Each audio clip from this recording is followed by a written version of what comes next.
जय हिंद दोस्तों, आपका स्वागत है आपके अपने चैनल प्रियदर्शी पथ पर। आज हम देखने जा रहे हैं आरआरबी एनटीपीसी का कौन सा प्रैक्टिस सेट नंबर 16।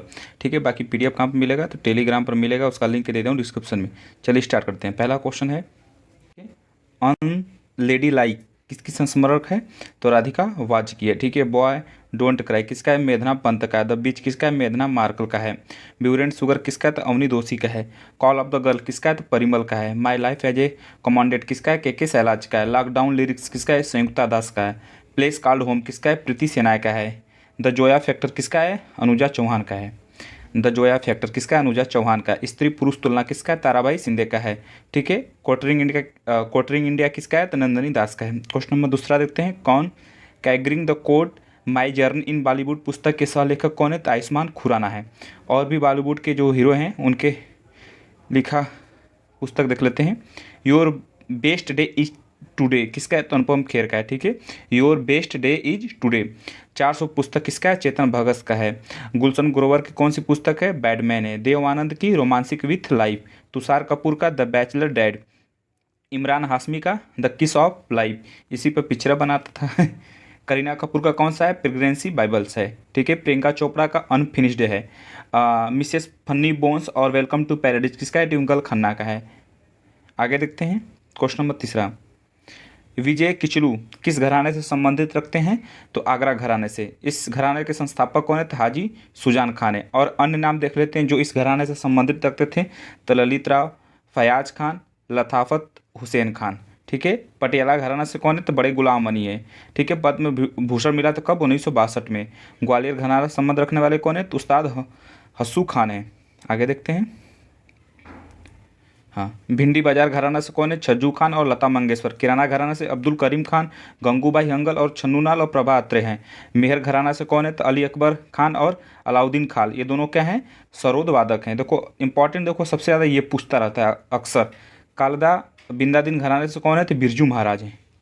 एकदम इंपॉर्टेंट है भाई। क्वेश्चन नंबर 4 देखते हैं। प्रधानमंत्री रोजगार सृजन कार्यक्रम कब शुरू किया गया था, सन 2008 में शुरू किया गया था। पीएम रोजगार प्रोत्साहन योजना कब, सन 2016 में। पीएम गरीब कल्याण रोजगार योजना कब आया था, सन 2020 में। राष्ट्रीय ग्रामीण आजीविका मिशन कब आया था, सन 2011 में। पीएम स्वनिधि योजना सन 2020 में। मुद्रा योजना कब आया था, सन 2015 में आया था। पीएम कौशल विकास योजना, कौशल करें, पीएम कौशल विकास योजना कब आया था, सन 2015 में। पीएम गति शक्ति योजना कब आया था, सन 2021 में आया था। पांचवा क्वेश्चन देखते हैं। बेसबॉल में कितने खिलाड़ियों की संख्या होती है तो कितनी होती है, 11 होता है, सॉरी 9 होता है। देखो जो बेसबॉल है ना, यूएसए और वेनेजुएला का क्या है, राष्ट्रीय खेल है। कबड्डी, वाटर पोलो, नेटबॉल कितने होते हैं, 7 खिलाड़ी होते हैं। वॉलीबॉल में कितने, 6 होते हैं। बास्केटबॉल और फुटसल में कितने होते हैं, 5 होते हैं। क्रिकेट, हॉकी और फुटबॉल में कितने खिलाड़ी होते हैं, 11। एक एक टीम का अगर दोनों तरफ देखोगे टीम तो 11 11 कितने होंगे, 22 हो गए। रग्बी में कितने होते हैं, 15 होते हैं। क्वेश्चन नंबर 6 देखते हैं। भारत का पहला रक्षा इनक्यूबेटर किस शहर से स्थापित किस शहर से स्थापित होगा, किस शहर में स्थापित है, हैदराबाद में। ठीक है, ये क्या है, मिसाइल विकास केंद्र है। क्वेश्चन नंबर 7 देखते हैं। राष्ट्रीय जलमार्ग संख्या 2 किस पर स्थित है तो ब्रह्मपुत्र नदी पे, जो कि सादिया से धुबरी तक है, जो कि पड़ता है कहाँ पर, ये दोनों स्थान असम में पड़ता है। ठीक है, देखते हैं। राष्ट्रीय जलमार्ग संख्या 1 कौन सी नदी पर, गंगा नदी पर, जो कि हल्दिया से प्रयागराज जोड़ता है। और 3 पश्चिमी तट नहर पर है, जो कि कोट्टापुरम से कोल्लम तक जोड़ता है। और देखते हैं राष्ट्रीय जलमार्ग 4 आंध्र प्रदेश में है और 100 कौन सा है, तापी नदी पर है, जो कि महाराष्ट्र गुजरात में पड़ता है। क्वेश्चन 8 देखते हैं। भारत का पहला परमाणु विद्युत स्टेशन स्थापित किया गया था कहाँ पर, तारापुर महाराष्ट्र में। कब किया गया था, 28 अक्टूबर 1969 में। पहला परमाणु रिएक्टर कौन सा है तो 1956 का अस्परा है, जो कि बार्स के BARC ने चालू किया था। BARC भाभा BARC है ना, तो भाभा एटॉमिक रिसर्च सेंटर है। ठीक है, भारत का दूसरा परमाणु रिएक्टर रावत भाटा, जो कि राजस्थान में।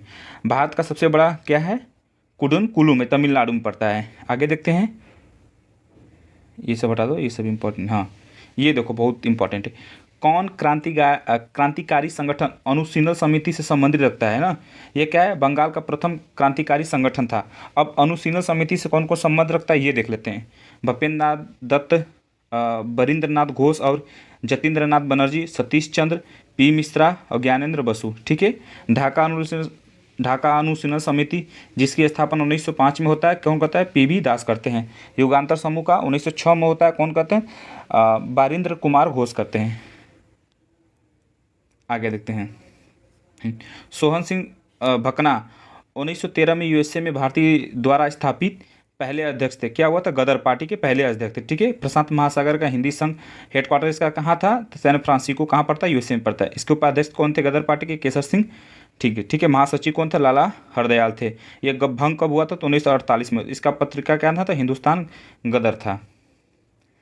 ये देखो, कौन अलीपुर बम कांड में शामिल थे? तो श्री अरविंद घोष थे। देखो, श्री अरविंद घोष, प्रफुल्ल चाकी और खुदीराम बोस को कब फांसी दे दिया गया था?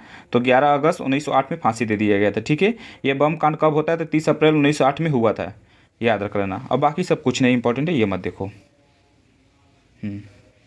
देखो, अभिनव भारत समाज की स्थापना किसके द्वारा किया गया था? तो विनायक सावरकर के द्वारा। विनायक सावरकर के द्वारा किया गया था। ठीक है। स्थापना कब होता है? तो 1904 में होता है। भंग कब होता है? तो 1952 में होता है। इसका मैगजीन का क्या नाम था? हिंदुत्व था। ठीक है। इनकी विनायक सावरकर की कौन सी पुस्तक थी जिन्होंने पब्लिश हुआ था? 1857 में इनकी the Indian war of the independence, 1857 की क्रांति। ठीक है। कौन सी भाषा भारतीय संविधान की 8वीं अनुसूची का हिस्सा नहीं है? ठीक है। अब देखो, 8वीं अनुसूची जो कि कितने आते हैं? 22 भाषा आते हैं। ठीक है। 22 भाषा, जिसमें से कौन सा है? राजस्थानी भाषा नहीं है। आर्टिकल किसका है? 343 का हिंदी राजभाषा होगी। ठीक है। आर्टिकल 344 में क्या कहेगा? राज्य भाषा के बारे में बताएगा। आर्टिकल 120 में का संसद में भाषा कौन सा चलेगा? ठीक है। आर्टिकल 210 में का विधानमंडल में भाषा। ठीक है। संसद यानी कि लोकसभा राज्यसभा में कौन सी भाषा का प्रयोग किया जाएगा? ये स्थानीय भाषा भी अब यूज कर सकते हैं, बस वहाँ के लोकसभा अध्यक्ष से आपको अनुमति लेना पड़ता है। बाकी हिंदी और इंग्लिश आप बोल सकते हैं। विधानमंडल, जो कि राज्य में विधानमंडल होता है। विधानसभा, विधान परिषद के जो विधायक लोग होते हैं वो अपना। राजभाषा आयोग कब आया था? 7 जून 1955 में आया था। ये रिपोर्ट कब अपना पेश किया था? तो 56 में किया था, 1956 में किया था। ठीक है। ये राजभाषा किस मंत्रालय के अधीन आता है? तो गृह मंत्रालय के अधीन आता है। ठीक है। अध्यक्ष कौन है? बीजी खेर हैं। क्वेश्चन नंबर, ये राजभाषा आयोग के अध्यक्ष कौन थे? तो बीजी खेर थे। क्वेश्चन नंबर 14 देते हैं। कौन सी भाषा भारतीय संविधान की 8वीं सूची में शामिल 22 भाषाओं में से एक शास्त्रीय भाषा है? तो कौन सी? संस्कृत है। आगे देखो, भारतीय संविधान के लागू होने से लेकर कितने वर्षों के लिए अंग्रेजी को संघ की एक सहयोगी भाषा के रूप में स्वीकार किया गया था? तो 15 वर्षों तक किया गया था। राजभाषा एक्ट कब आया था? 1963 में आया था। नागालैंड की राज्य की भाषा क्या है? तो अंग्रेजी है। ठीक है। जम्मू कश्मीर का क्या? डोगरी भाषा। जैसे जम्मू कश्मीर में तो डोगरी भाषा चलता है, याद कर लेना। असम में बोडो डोगरी, मैथिली, संथाली। ठीक है। ये सब हमारे जो 22 भाषा उसमें ये सब है। कर्नाटक में तुलु चलता है। त्रिपुरा में कोक बोरोक चलता है। सिक्किम में लेचपा चलता है। गोवा में कोकड़ी चलता है। कर्नाटक में कन्नड़ चलता है। क्वेश्चन नंबर 17 देख लेते हैं। आओ राज्य में बोली जाने वाली एक प्रमुख भाषा। तो आओ जो भाषा है कहाँ पर बोली जाती है? नागालैंड में बोली जाती है। ठीक है। यहाँ पर देखो, 2 जनजाति पाई जाती है। अंगामी और रेगमा जनजाति कहाँ पाई जाती है? नागालैंड में पाई जाती है। क्वेश्चन नंबर 18 देते हैं। मदुरै शहर किस नदी के तट पर स्थित है? तो वेगई नदी पे। देखो, ये पड़ता है, ये हमारे नीचे पड़ता है वेगई। ठीक है। कृष्णा नदी के नीचे अगर आ जाए तो यहीं पर मदुरै, यहाँ पर हमारा है, जो कि बंगाल की खाड़ी में जाके गिर जाता है, यहीं पर हमारा पड़ता है मदुरै शहर। मदुरै नहीं, मदुरै शहर। ठीक है। कृष्णा गोदावरी यहाँ पर आ जाता है हमारा कृष्णा नदी के जस्ट नीचे एक नदी। और भी देख लेते हैं कौन कौन से शहर किस नदी पर बसे हैं, ये देख लेते हैं। कुंवर नदी पर कौन सा? संभाजी नगर है। ठीक है। संभाजी नगर जो कि महाराष्ट्र का। कावेरी नदी पर तिरुचिरापल्ली जो कि तमिलनाडु का। पेन्नार नदी पर नेल्लोर जो कि आंध्र प्रदेश का। गोरखपुर कौन सा? राप्ती नदी पर। बंगलोर कौन सा? विष्णुभावती नदी। पुणे मुथा नदी पर। हैदराबाद मूसी नदी पर। अयोध्या पे देखो सरयू नदी है। ठीक है। कोलकाता में हुगली नदी है। ठीक है। अहमदाबाद में साबरमती नदी किनारे बसा है। विजयवाड़ा कृष्णा नदी की। अगर जौनपुर प्लस लखनऊ कौन से? गोमती नगर पर। हाजीपुर पटना गंगा नदी पर। बनारस भी कौन सा है? बनारस भी देख लेना, वाराणसी जिसे कहता है बनारस। ठीक है। ये भी गंगा नदी पर। उज्जैन शिप्रा नदी पर। कटक कौन से? महानदी पर बसा हुआ है। ठीक है। क्वेश्चन नंबर 19 देख लेते हैं। ठीक है। उदंग मंडलम किस हिल स्टेशन का दूसरा नाम है? तो ऊटी का। ठीक है। पर्वतीय स्थानों की रानी किसे बोला जाता है? ऊटी को। डलहौजी, मनाली और कसौल कहाँ पड़ता है? हिमाचल प्रदेश में पड़ता है। कोडई का नाम कहाँ पड़ता है? तमिलनाडु में हो। दार्जिलिंग देखो पश्चिम बंगाल में पड़ता है। ठीक है। दार्जिलिंग लिखा है जबकि दार्जिलिंग होगा। मुन्नार केरल में। धूम कहाँ पड़ता है? पश्चिम बंगाल में। नाथेराम महाराष्ट्र में। तेहर घाट कहाँ पर? झारखंड में। नई हिल्स और दुलीकल कर्नाटक में पड़ता है। ठीक है।